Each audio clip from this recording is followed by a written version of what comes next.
नमस्कार, मी भारतकुमार सोनार, सत्याग्रह फोरम केंद्रीय संघटक। आज कल्याण डोंबिवली महानगरपालिकेत खूप मोठा घोटाळा आणि भ्रष्टाचार चालू आहे।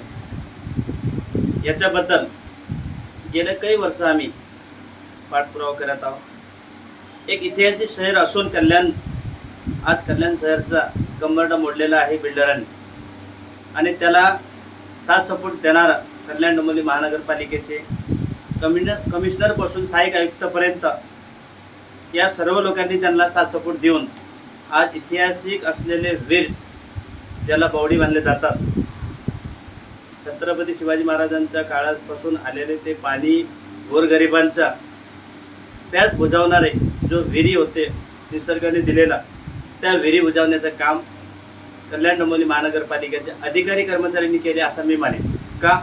त्याचं कारण आहे, कोणताही जनता दरबार न घेता किंवा महापालिकेचा कोणताही सभा न घेता आणि कमिशनरचं कोणताही परवानगी न घेता तर टाउन प्लॅनवाले किंवा इतर अधिकाऱ्यांनी पैसे खाऊन ते परमिशन देऊन ते विहीर बुजवले गेले। आज कल्याणमध्ये अखंड विहिरी आहेत, त्यापैकी मोजूनच थोडक्यात विहिरी राहिलेले आहेत। एक तर मालक स्वतः रडतोय, माझी जागेवरच्या विहीर बुजून एक 22 माल्याचा टावर उभा केला म्हणून।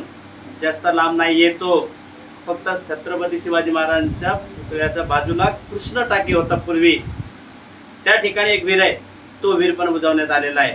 आणि एक महापालिकेच्या समोर लोकमान्य हॉटेल झालेला आहे चायचा, तो विहीर बुजवण्यात आलेला आहे। आणि एक काळा तलावचा तिथं एक अतिशय मोठा इमारत चालू आहे, त्याचा आरती विहीर बुजवून त्याच्यावर इमारत बनवण्यात आलेला आहे।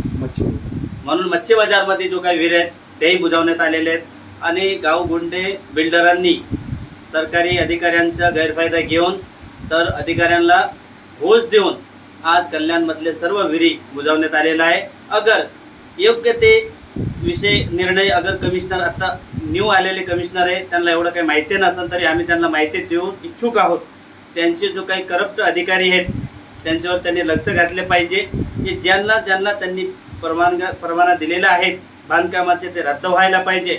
अगर साहेबांनी रद्द नाही केल्यास तर आम्ही आमरण उपोषणाला बसणार आहोत, हे साहेबांनी नोंद घ्यावं। जय हिंद, जय भारत, जय महाराष्ट्र।